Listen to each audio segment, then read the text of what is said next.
डुमस इलाके में सैटेलाइट बंगले के पीछे ग्रिल तोड़कर घुसकर चोरी की वारदात को अंजाम देने वाले 4 लोगों को डुमस पुलिस ने गिरफ्तार कर लिया है। डुमस इलाके में एक बंगले में हुई चोरी की घटना को लेकर डुमस थाने में अज्ञात लोगों के खिलाफ चोरी की शिकायत दर्ज कराई गई है। बंगले में तांबे की धातु के सामान के साथ एक डीएसएलआर कैमरा भी मिला। डुमस पुलिस ने 2,15,000 की चोरी की घटना में आरोपियों को पकड़ने की कवायद की। डुमस पुलिस ने मुखबिरों और टेक्निकल सर्विलांस के आधार पर कुछ ही घंटों में चोरी में शामिल 4 संदिग्धों को 2,15,000 की रकम के साथ गिरफ्तार कर लिया और कानूनी कार्रवाई की। पुलिस ने चारों आरोपियों से पूछताछ की तो आरोपियों ने कबूल किया कि उन्होंने पहले डुमस इलाके में एक और जगह चोरी की थी।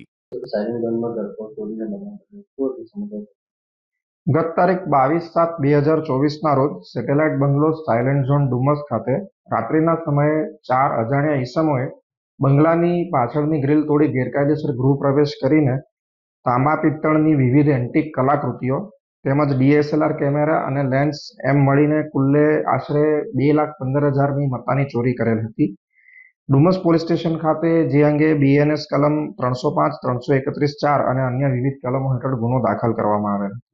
આ ઉપરાંત આવા જ અન્ય એક બનાવમાં જે ગઈ તારીખ 18/7/2024ના રોજ સાયલન્ટ ઝોન પ્લોટ નંબર 195-96 ખાતે બનેલ હતો, જેમાં અજાણ્યા ઈસમોએ ઘરફોડ કરીને સેમ એમોથી ગ્રીલ તોડી ઘરફોડ કરીને આશરે 55,000ની કિંમતની મત્તાની ચોરી કરેલ હતી. આ ઉપરોક્ત બનાવોની ત્વરિત ફરિયાદ લઈ ડુમસ પોલીસ સ્ટેશનના થાણા ઇન્ચાર્જ તથા અન્ય સ્ટાફે મળીને બાતમીદારોના તંત્ર તેમજ ટેકનિકલ સર્વેલન્સનો ઉપયોગ કરી ગણતરીના કલાકોમાં આ 4 ઈસમોની ગેંગને ઝડપી પાડેલ છે તથા તમામ મુદ્દામાલ કબજે લીધેલ છે. કેટલા સીસીટીવી ચેક કરવામાં આવ્યા?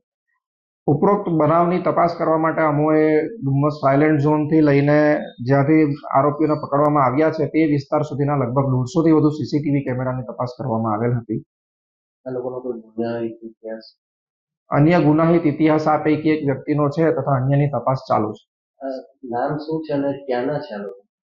આ જે 4 આરોપીઓ જે છે તે પૈકી પહેલો શૌકત ઉર્ફે શંકર દિલાવર રાઠોડ, ઉંમર વર્ષ 43, મજૂરી અને ભરથાણા ગામ અલથાણ ખાતે રહે છે. તેજસ પપ્પુભાઈ રાઠોડ, ધંધો મજૂરી, એ પ્રજ્ઞાનગર પનાસ ગામ ખાતે રહે છે. સુનિલ શંકરભાઈ રાઠોડ, ઉંમર વર્ષ 22, જે બેકાર છે, જે પણ ભરથાણા અલથાણ ખાતે રહે છે. આ 3 આ ચોરીમાં સામેલ અને એ ઉપરાંત અન્ય એક આરોપી આમાં સામેલ છે.